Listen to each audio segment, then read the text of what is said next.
Thank you all. This is a very good turnout. I was thinking maybe I was going to get maybe a table, but this is excellent. Really good to see people are interested in what Nectar can offer, and I'm sure hopefully a lot of you are already familiar with Nectar. So I'm going to talk about what we're doing, sort of a little bit about where we come from, and then go on to what we're planning. And all this is hopefully going to encourage you to come and talk to us at the ARDC booth. Hopefully you've spotted it there if you haven't dropped by. Trish and Keith are also going to be there, so we've got a lot of stuff that we can talk about in a little more depth if you want to come over there. Okay, so, yes, there's my notes.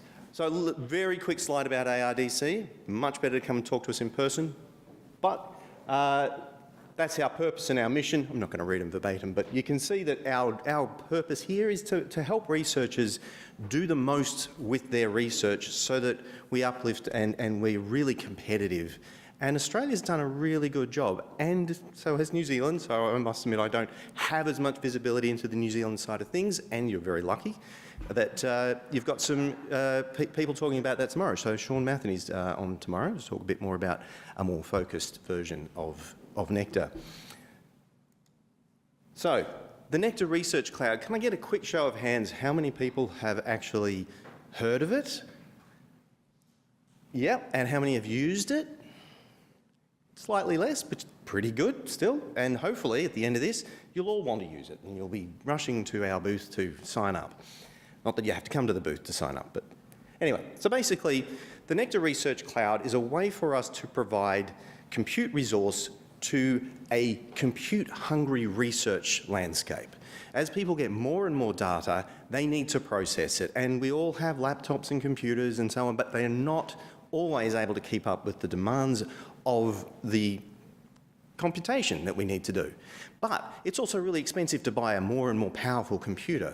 So what we do is we put all that together into a data centre in racks. You don't have to worry about that part. All you have to do is tell us what you need, when you need it, how big, how many cores, how much RAM, how much storage, and then we give that to you in a piece that you can use. So you then, when you don't need it, it comes back and other people can use it. So this is a fantastic way of sharing compute resources through the cloud. It started in 2012, it's been going for a little while. There was one node at the University of Melbourne. Very small, right? It was almost proof of concept. A little bit beyond that, but you know, still not very big. But things like how many compute cores we had, how many virtual compute cores we had. No GPUs, that wasn't a thing. I mean, you had GPUs, but you couldn't provide them through this mechanism. Tiny little bit of storage. Jump forward to 2024, and we have 7 nodes, 3 of which are in Melbourne. That's the laser, there. There you go. So these 2 are actually groups of universities that work together to provide those, but the others are all individual ones. And you can see, of course, University of Auckland have been with us for a little while, so we're very happy to have them on board too. But you can see things have grown considerably. 34,000 physical cores and 150,000. Now this changes, of course, because we can reconfigure things quite well. Something you can't really do easily with your laptop. We've got a lot of control. But you can see we're up to, what is it, 2 petabytes of object storage and 5 petabytes of file storage. And this is distributed around Australia and New Zealand. We are, in 2025, going to add a couple more nodes. Now, these have all been announced, so I'm not giving away any secrets here, but Pawsey was actually in the Federation at one point, left and are coming back this year. The University of Adelaide is imminently going to be part of the Federation. It is so close. I was thinking it might have been announced this morning, but it wasn't, so maybe tomorrow morning. And we've also, because these are all sort of associated with either groups of universities or individual universities, we decided there was a need for a national node, which we're currently calling the ARDC ARNet node, but it is in fact intended to be a national node. So any institution, any researcher or research community or partnership can apply and get access to that. They can technically get access to the other ones as well, but it's a little more complicated. Not impossible, but the national node makes that much simpler. And you can see everything is much bigger.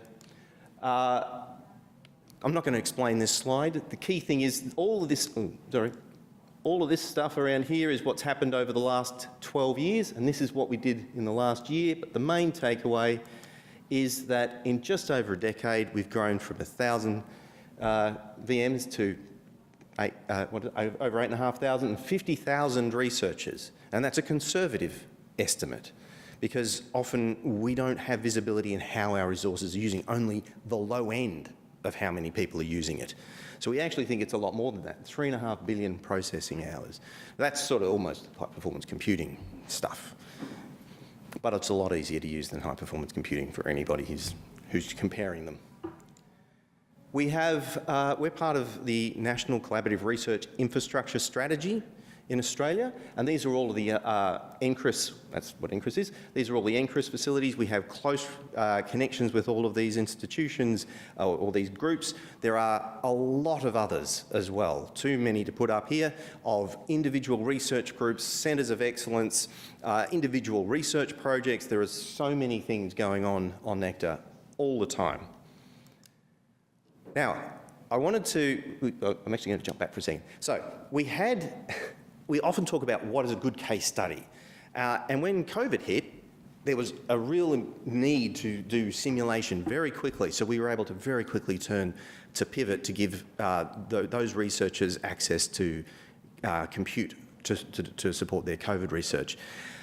But it's a bit of a downer talking about COVID and that sort of stuff. So we thought, my boss, Paul Coddington, said, well, we should try something else. Let's talk about something not as bleak as COVID. So we thought, bushfires.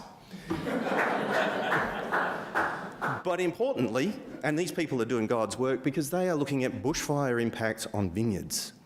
So they're protecting our wine. Anyway, so that basically this is one of those groups that have done, they've been with us for a long time. They've had 30 individual projects or more than 30 individual projects that have run through. For them, this was a really convenient way of bringing new projects in, testing, expanding, contracting, stuff that's not as easy on HPC. A lot of their stuff could work there, and they do use HPC as well. They've developed some really sophisticated models, and one of the things I found quite interesting, like they're covering they're working with Wine Australia, and they're actually predicting out to about another 75 years of impact of climate change. That's the sort of simulation view that they've got, and how it works within the Tasmanian context in particular, but this is applicable well beyond that as well. And the whole idea is if they understand how these changes are happening and those impacts, they can give this information to the people who operate the vineyards, so they can choose the right grapes, they can choose when to plant and how to manage all of the what do they call it? The viticulture, is that the word? Anyway, so they can manage that much better, and hopefully that means we will have wine till at least 2100, which should be good enough for me. I'll be okay after that. The other one, and this is a really cool one as well, and this one you could jump on and, if you're familiar with Nectar, you can actually jump on and grab one of these Jupyter notebooks that's out there. But I wanted to talk a little bit about this one. So AgriFed have it's a company that provides streamlined access to trusted agricultural data. And what was really cool about this one is that they've taken all of the weather data from a bunch of growing regions in Australia, and then they've also taken all the yield data from the sale of crops, in particular wheat. And they've been able to provide this Jupyter notebook which brings these two things together, and anybody could access this and potentially use other data as well. But the idea is that very regularly farmers would plant their crops on the 1st of November or the 1st of whatever, or the end of the first full moon after Easter, I don't know. They have fixed times to plant things, but they don't look back at what the rain was like 3 months before or 6 months before. And it turns out, if you know what the rainfall pattern was 3-6 months before, it actually changes the date that you would plant. It can get you down to almost the day that you should be planting. And so being able to test what was happening in your region 3 months or 6 months before will change the date that you actually do your planting. And this is something that not just researchers can use, but wheat growers. And that was a really cool use, and they've made that available on the AgriFed website, and you can access that through Nectar. Really simple It's a very complicated thing, but the actual way they've presented it is really simple. So I'd encourage people to have a look at that if they get an opportunity. There are heaps of impact studies that we could provide. These are just the main ones that we've published on the ARDC website. So if you want to take a photo of that, or you can go to the ARDC website and find the impact studies. There's lots of different areas. We cover such a wide range. Pretty much all areas of research are able to leverage this. I want to talk a little bit about, I'm not sure how much time I've got, where we are at the moment. Somebody said something? Nope. You'll let me know. Thank you. Good luck with keeping me on time. So we do know that virtual machines, hopefully people are familiar with what a virtual machine is, but some of you may not be. And knowing what a virtual machine is, knowing how to manage a virtual machine, knowing how to make one, may not be the thing that you find exciting. It might not be something that you find particularly memorable. So we realise that. Some of this stuff is really easy for us, but not really easy for everyone else. So we realise most people are very familiar with a desktop computer, so we created a virtual desktop computer. So you log in, you click a button, and you've got a virtual machine. So if you can use a mouse and a web browser, you can use this. You don't have to know any of the other background stuff. We worked out what the good size, what size computer most people need to do some basic research. And we created something slightly smaller than that. The reason, and it might seem odd, why would we do that? Something that's slightly useless. It's not. It's enough for you to establish what you need to do, and when you need more, we have another button. It's the boost button, and it makes it into a big VM. So you don't need to know how this works. All you need to know is set my machine up the way I want, my virtual machine, virtual desktop, press boost when I want it to work a bit harder, and I get a bigger machine. Now here's the thing. For us, people do this and they forget about their computers. Virtual computers are very easy to forget about. If you've got a computer on your desk and it's on, you know to turn it off. If it's in the cloud, no one thinks of that. So they sit there and they run for a very long time with nobody doing anything. Virtual desktop automatically shelves itself after a certain period of time. If you don't want it to shelve, there's another button. You can click and say extend.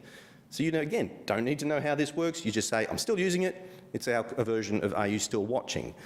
So if you're still using it, you click it. If you're not, we take it back. We shelve it so that when you come back in and you want that machine again, you click the button and it just brings it back. It takes slightly longer if it's been shelved, as in another minute or so, but then you've got the same VM.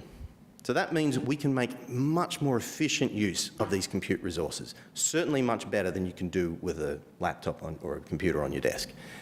Next one along, we've got the National GPU Service. Everybody knows AI is big.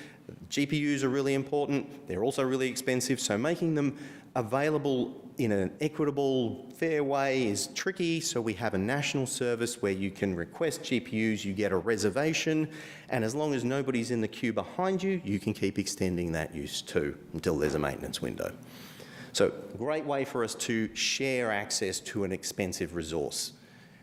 We have the Jupyter Notebook service. For those of you who use Jupyter Notebooks, this is a really simple way for you to grab a notebook or create a notebook and spin it up with a compute resource without having to worry about, you know, having a computer dedicated to it or how long it's going to run or whether you have to turn it off when you go home. The Kubernetes service, won't go into that into too much. For those who are familiar with clusters, that's becoming a very important technology for managing clusters, so that will be very useful to some people. Binder Hub service is like the Jupyter Notebook, but it's a shareable service as well. So for those people who are wanting to share that kind of thing, you can create a Binder Hub. You can use the Binder Hub service. In the future directions, as I mentioned earlier, we've got 3 new nodes. We are moving to a data center that is being, at the moment, it is being ISO certified, and our plan is to make our national node ISO certified as well. So for anybody who's doing sensitive research, we are building systems that will make that much more, well, viable for you. one of the things, because we have actually established our new national node with ARNet in the Tarman Centre and Data Centre in Sydney, we're going to move all of the core services for Nectar up to that data centre. So that'll all be operating out of this, high availability, secure data centre.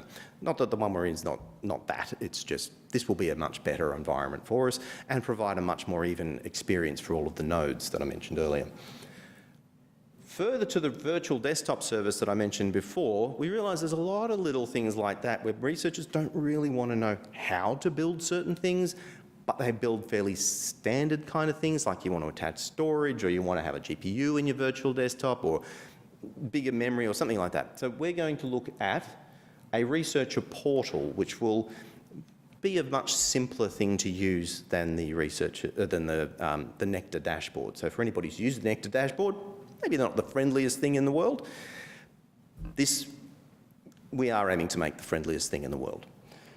The next one is the expanded GPU and AI capability. We are well aware that the research landscape has changed significantly in the last 18 months, 2 years, and we have to change. We have to keep evolving along with that, so we are going to be expanding the GPU capability and specifically the AI version implementation of that, and we're working with Intersect on delivering some of those things, hopefully in the next couple of months, to make it much easier for researchers to dive in and start using AI without necessarily having to know all the underpinning technology.